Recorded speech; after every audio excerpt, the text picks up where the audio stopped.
This is a sham. No. Nope. Y'all, just stop. Welcome to DBL. It's Friday. Yes. It's Friday, everyone. Happy Friday. Happy Friday, everybody. Am I right? I am Tori. I'm here. Yell it. Me? Both of y'all. Excuse me, You like Alice. forced Friday on us. It's a little aggressive, both of y'all. Sorry, we'll take it I was down in a good notch. mood because when I watch the intro and I'm laughing, it makes me laugh every time. So like that's the tone for a good day. You're the bummer town. All right, let's talk about this. We're getting straight into it with Al and Lindsay. Schools all across the country, everywhere, are on high alert today over a very disturbing TikTok threat calling for students to commit acts of violence. Now, it's really unclear how the trend started or what the original post said, but it seemed to reference school bombings or shootings on December 17th, which is today. Some schools increased security but stayed open, while schools in states like Texas, California decided to close. So far, the FBI says none of the threats are credible. TikTok put out a statement saying it's working with police, but found no evidence of the threats originating or spreading on the site. Number one question, you're both parents, which is crazy to say. I know. Yes. I'm like, That not is me. Ask crazy. Al. Say that. You're a mom too. Would you send your kids to school today? Just want to hear how you guys I actually would. want to hear from you first because you brought a child into this world, almost this post-school shooting world. My kids were kind of before it was everything, and then I feel like that was our first 2 or 3 years on the air, was just covering school shootings. So now as a young parent, a young woman that's got a super young woman at home, what are you thinking?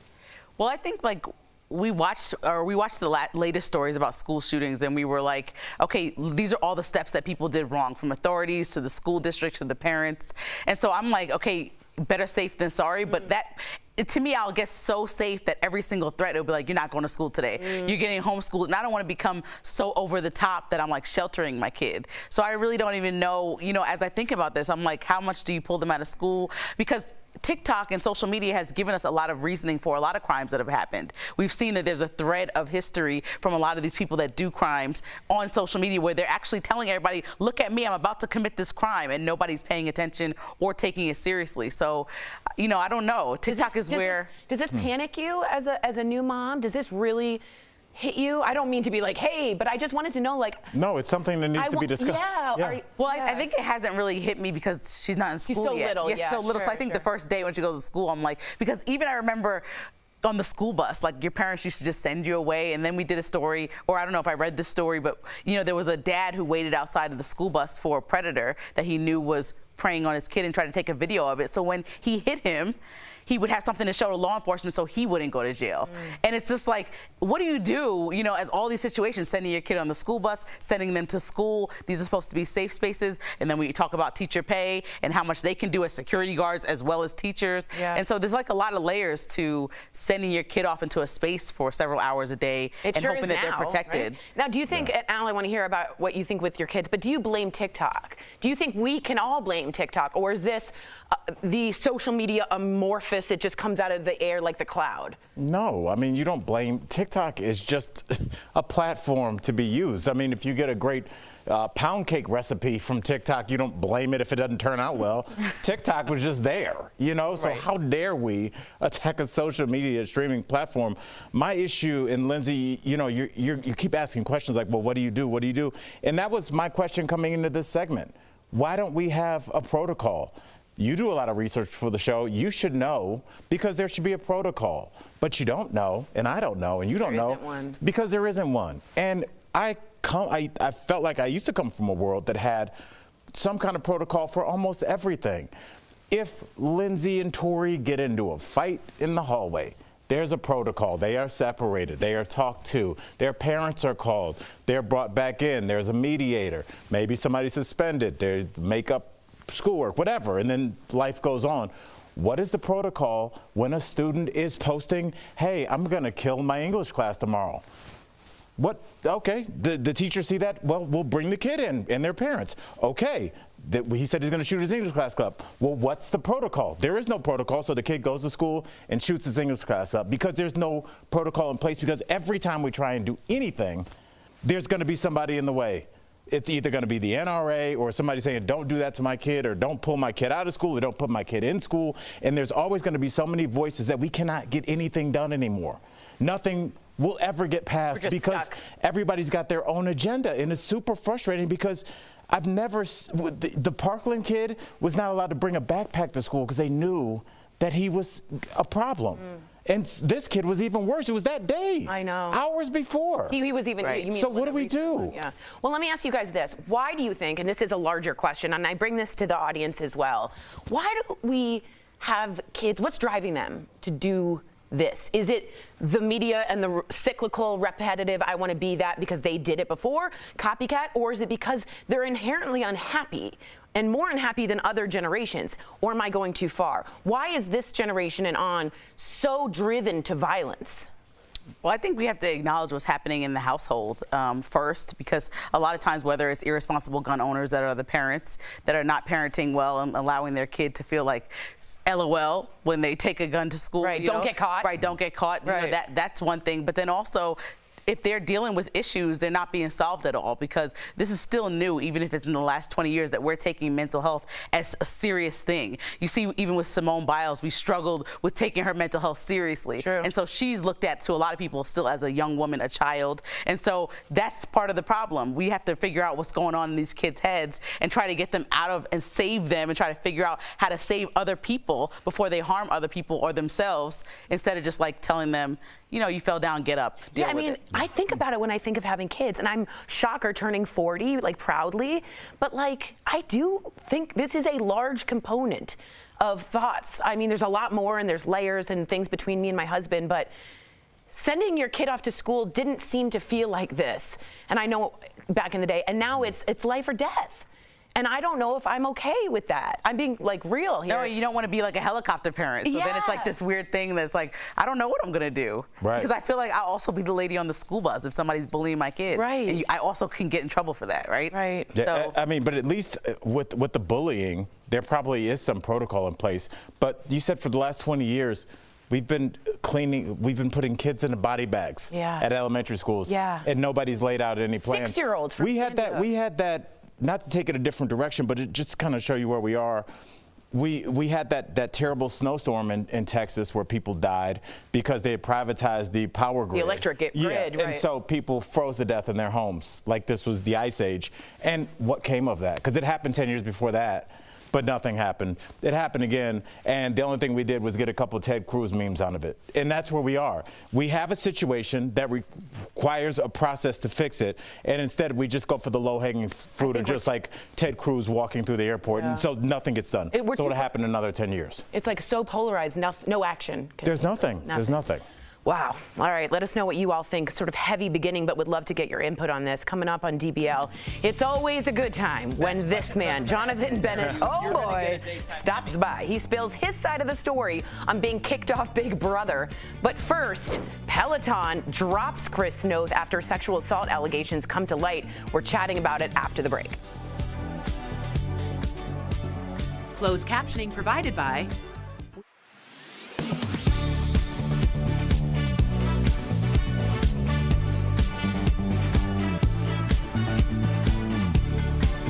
probably to circle Al's point back home is just the fact that the same thing, nothing got done in Texas and nothing's getting done as far as reform in school. What's gotten done with the airplane fights? I mean, they've done a couple things. Like there've been. Oh no, there's something got done. We have to take off masks on planes. Yes, there's those, but you can still punch a flight attendant, and it's very strange. I just think that because people do make money from their platforms now, whether it's like I'm an anti-vaxxer or I'm a progressive Democrat or whatever community you identify with. When any story comes up, people like pounce on that story from their angle, you know, and they're like, well, this is a mental health issue, this is a gun issue, this is a teacher's rights issue, this is a parent's rights issue, and all those groups come in to a situation like we just had in Oakland, Michigan, And then the other thing, and she saw him. I don't think anything can get done when 40 people coming from it with an agenda that's triggered their idea. personal And then to them, also, selfish to them, understandably so, that but she saw him at a whatever. club, and that on Law and Order nothing he had a 22. But it's get almost done. like with COVID, how every state and even got down to every county started making their own rules. I see where that Denver is in County the says you must script. wear masks still. You know, it's going to come down to every school making their own decision. Yeah. She worked there. Every school yeah, district, exactly. right? And to me, it's like, because if I was a superintendent, I would be like, here's what's happening if we get a threat from TikTok. David, can you connect me? You have to put some kind of Sexually harassing? organization in place. Like you said, there's no go-to. Like, There's if this thing nothing. happens, do this. It's like scramble. Yeah. Every time, like, it's a surprise. We can't go for defamation here for sure. You know, if something happens here at DBL, And I can't there's be like, I think this. a No, protocol all for what allegations. happens before Okay. we would talk to Chris, then we talk to Bert, then we talk to HR. HR. No, he has come out and said you know, these and were we talked to Mark consensual Kaplan before that, but there's places, Well, if he's things really in place, serious, he but would it's sue not them just for like defamation. Alan Lindsay got into an argument. What happens? I don't know. think- They'll just have to have it out in the parking lot. Like that's not how things happen at work.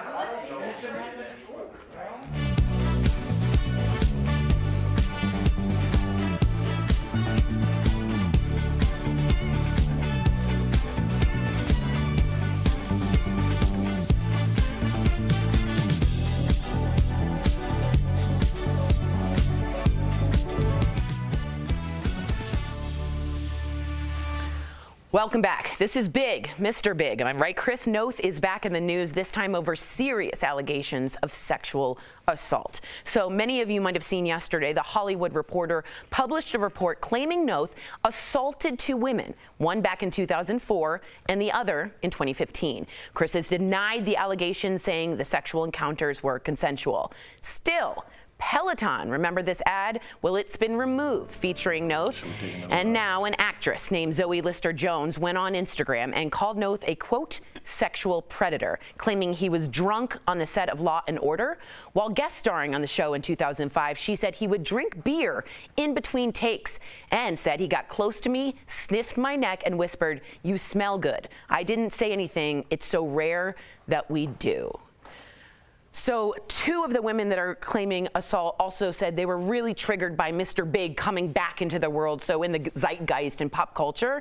And Zoe even said he used, allegedly, his Mr. Big character and pretended to be that. So women were just falling for this pretend fictional guy. And really, he was there to allegedly assault or be a predator. What do you think about that? I was looking at this story and I was like, how many people are sexual predators? Like, I text my friends in a group chat, like, this is ridiculous. Like, how allegedly, but even in the big scheme of things, it's like for every 10 actors or person that's in the public, Right. it's like one of them is a sexual predator. And so I was like, it's just crazy to me. Like, are this many people acting inappropriately? And one of my friends had sent something back that I thought really struck all of us in the group chat, saying, like, you know, when you're younger or at any time, you might think that an incident, as you look on it when you get a little bit older from that point, was appropriate, or maybe you were scared or young to speak Intimidated. up. And so Yeah. when you realize what it was as you get older and come more into your manhood or womanhood, you're like, wait, that was inappropriate. That was predatory behavior. That was close to rape. That was rape. And so then therefore you can look back on these situations, and while we may pass a lot of time and people are like, what's happening to them, you know, it's time to grow up and see what happened to you and acknowledge it for what it was, and then be brave enough to speak come out and about say it out loud. And I feel like that's sometimes what's happening in these situations, They grow which up. is why we keep hearing about new predators and allegedly Chris Noth in this situation. And just so you know, Zoe also worked at a nightclub. He owns a lot of clubs in New York, Chris Noth, and she allegedly saw him be harassing to two women there and said nothing because she's a worker in a cocktail, you know, bar, you know? So that, I agree with you. It's very hard to say something. What do you think, Al? I don't know. I just wonder, like, where do we go with these accusations? Like, what is, because they took the ad down. So I'm assuming that the people at Peloton looked at the accusations and made an executive decision. But in 24 hours? That's what also the thing. It's like, and we're talking about an accusation that's 20, 25 years old, something like that. So, I mean, that does call into question, like, memory. I mean, we're talking 25 years. That's basically me in college, you know? And so I don't know what we do with these accusations, because as somebody that has had literally every woman in my immediate family has been a victim of sexual assault, so I take that very seriously. But I also, in my immediate family, but I also don't know where we go with accusations, because if I accuse one of you guys, if somebody accused you on Twitter tonight of 20 years ago, Lindsay bullied me when I was at college, I don't know. I don't think I would be super down to just indict and then call Bird and say Lindsay's off the show. And even though Peloton, like, not the end-all be-all with the indictment, by them removing the ad, we presume guilt. Correct. And so we're looking at Chris Noth like, wow. Correct. And so everybody's going to stay far away from him. He's losing money as we speak. What do you guys think Sex and the City is going to do? You think they will distance themselves as well? I mean, he's dead. Do? There's no much more distance you can get from a show. But will he be not in the publications or any red carpets? I mean, he's a big part of that world. I mean, I think he'll be gone, but I think the bigger question is, what do we do with these accusations from a long time ago? We give them the merit and the respect that they deserve, but also the person being accused does have rights as well. Very and we much. have to think about that too. Now, LAPD has said they have not opened an investigation, but my thought and response to you would be open an investigation, open a police investigation. But if they find nothing, does he get his Peloton ad back? We got to go. Yeah, we got to go. But interesting conversations coming up on DBL. Our interview with friend of the show, Jonathan Bennett. He's my friend more than He's definitely my bestie. You don't know him. Do you He's have his my number? friend. He's not your friend. He tells us how Hallmark continues to push the envelope when it comes to diverse storylines. He's my friend.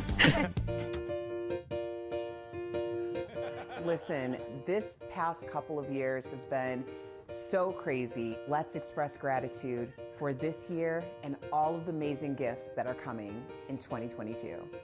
This year, let's try and put aside all of our differences and just be together and really be present in the moment. From the Showman, happy holidays! From me and my family, we truly want to thank you over the years how much support you've given me and our whole team. I know the holiday season can be difficult for some, and I just want to let you all know that you're not alone, and I'm wishing you a holiday season full of love and light. From all of us here at Daily Blast Live, We want to wish you Happy holidays Happy holidays. and a healthy new year.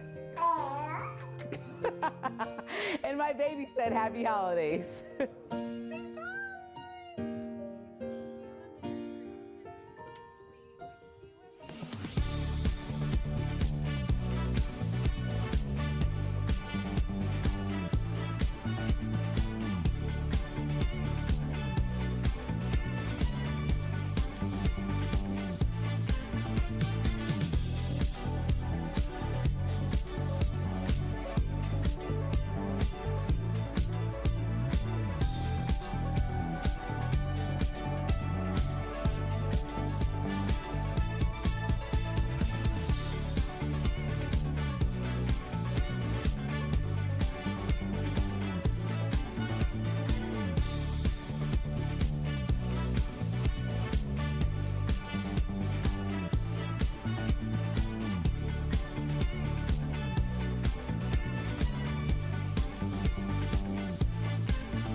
Welcome back to DBL. He's a very good friend of the show, really just me, but I'm still waiting for my wedding invitation, huh? All right, earlier Jonathan Bennett was back to talk about his new Hallmark movie, The Christmas House 2, Deck Those Halls. Check it out. So, Jonathan, first and foremost, how does it feel to be engaged at the same time as your Mean Girls co-star Lindsay Lohan after all these years? Congratulations! Oh, look at us! Look at us! The gold. That's America's golden couple right there. It didn't work out for either of us, but we didn't keep our relationship going. It is absolutely so joyous to have Lindsay Lohan engaged at the same time I am. And what I love, I keep saying, is the smile that I see in the photos of her engagement is the smile I know on Lindsay's face when she's genuinely happy. That's so good to hear. It's like, 18-year-old Lindsay where we're having like milkshakes at Mel's Diner and like giggling. That's a genuine happy smile. So I know she's absolutely ecstatic, and I got to talk to her, and she's so happy and excited, and I'm so excited for her. And what a weird thing, Aaron Samuels and Katie Heron are engaged at the same time. Yeah. Two men. I love it. I love it. I mean, everybody deserves a happy ending, right? But you were a host, we all know, on Cake Wars. So did that experience elevate your standards for, like, let's say, your wedding cake? That's a good question. Okay, here's the deal. I have hosted over 200 and some episodes of Cake Wars. I've eaten more cake than anyone in the entire world, and the best cakes by the best bakers. And however, when I tried our wedding cake at Unico Resort, which is where we're getting married in Mexico, Unico Resort, I said, hey guys, you got to really bring your A game for the cake. The orange and strawberry cakes that I tried blew me away. And I was like, wow, you guys did it. I have no notes. I ate it and I go, no notes. You've done it all right. So yes, my standards are very high, but Unico Resort cake is delicious. Yummy! Orange cake. I know, never heard of an orange cake. Interesting. Because you're going to be in Mexico. It's going to be like a whole thing. It's going to be, citrus and fun. And the orange cake is delicious. Nice, tropical. All right, now let me ask upset this. she's not invited. What? I'm not. Well, ever since I sent her that letter of cease and desist, she's not allowed to come within 200 feet of me. Yeah, so that's when why. he came to studio, you were looking at him That's why too I'm long. not there. We have to do it via Zoom. It is true. I'm supposed to be about 200 yards away. 200 yards away. No, you were a house guest, my love, on Big Brother, just like our co-host Jeff. But you were the first to go home, and I was really upset about that. Where did it all go wrong? From the beginning, Tori. And from the very beginning, walking on the set is where it went wrong. So what happened was, I knew I had to be like myself and charming and nice and try to get people to like you. And then all I could think of was, Ryan Lochte and I don't want to be together because we're like the same deal. Mm-hmm. So like if we're together, people are going to vote us out. And like the first day, I was like, Ryan Lochte had to pick who his partner was going to be. And as much as I love that man with all my heart, he turned to me and he's like, you boy, you're my partner. And I'm like, no, I'm not your partner. They're not going to like that. Once we were joined, I was like, Ryan, don't win. Whatever you do, don't win this challenge because we'll have a target on our back. He's like, I got you, fam. And then 2 minutes later, we won because then I realized like, the only time Ryan Lochte hasn't won is never. Like he never does something like a physical challenge and loses. So it was like there was no point in telling Ryan Lochte to not win the physical challenge. He's not able not to.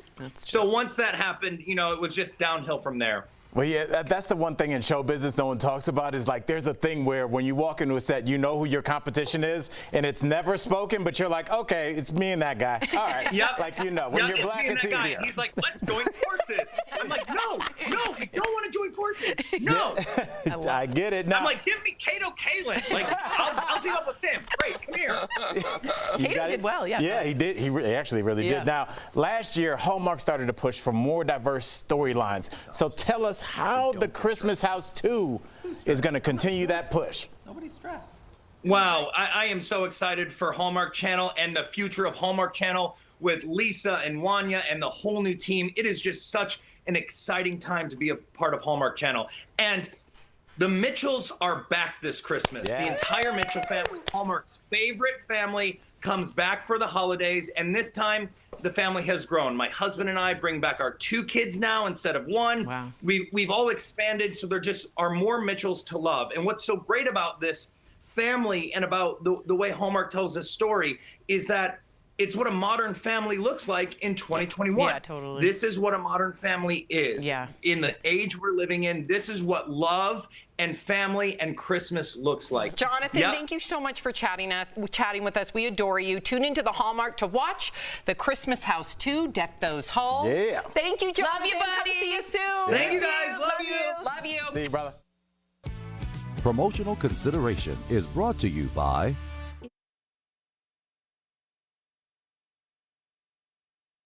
Thanks for joining. I'm here today with Dr. Anthony Fauci. In March 2020, Facebook founder Mark Zuckerberg sat down with White House Chief Medical Advisor Dr. Anthony Fauci to talk about the state of the pandemic.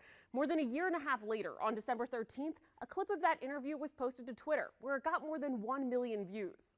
Twitter users are claiming the clip is evidence that Fauci told Zuckerberg the COVID-19 vaccine would make people worse. But is that true? Let's verify. We went to these sources for an answer. A longer video of the Facebook Live interview was posted by Mark Zuckerberg in March 2020, before the actual COVID-19 vaccines had been developed. During the 37-minute interview, Zuckerberg and Fauci discussed what individuals could do to slow the spread of the virus. 24 minutes into the video, Zuckerberg asked about vaccines. What's the public health rationale and thinking behind needing to prove that it's extremely effective before rolling out something that you know is safe? In his response, which is being shared out of context, Dr. Fauci was not telling Zuckerberg that the COVID-19 vaccine would make you more likely to get infected with COVID-19 or get worse, as Twitter users claimed. Rather, he pointed to historical evidence that has shown the importance of safety testing any vaccine before releasing it on the market. This would not be the first time, if it happened, that a vaccine that looked good in initial safety actually made people worse. There was the history of the respiratory syncytial virus vaccine in children, which paradoxically made the children worse.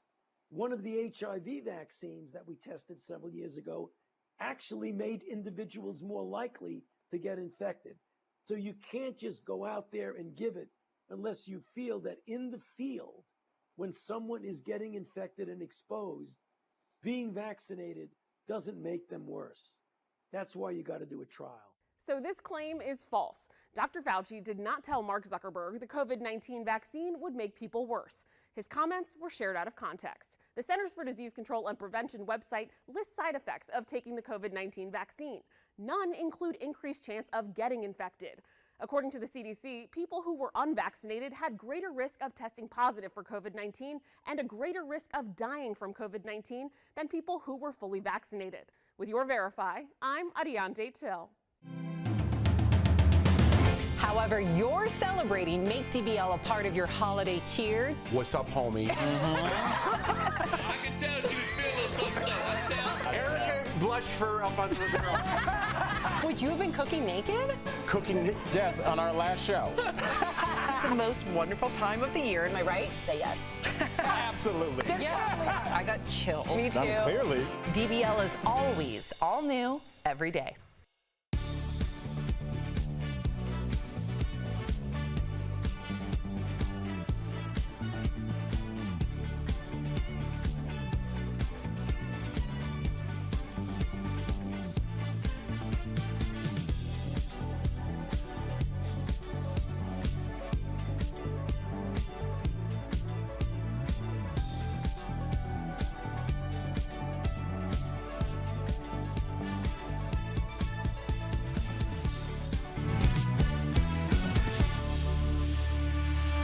We love sharing your comments, and I mean that. I love hearing from you guys. And Susan, thank you for writing in. She says, as a mom of 2 teens in high school who have grown up in this era of school shootings, we talked and our 2 went in. In all honesty, they're probably safer under this watchful eye today than they are typically in today's America. It's a sad reality for our youth today. I'd agree. And I don't want to end on Bummer Town, but I appreciate what parents are going through all day today. So we wish you well, be safe, be healthy, and have a wonderful weekend. DBL's new every day. We'll see you Monday, same time, same place. Bye, guys.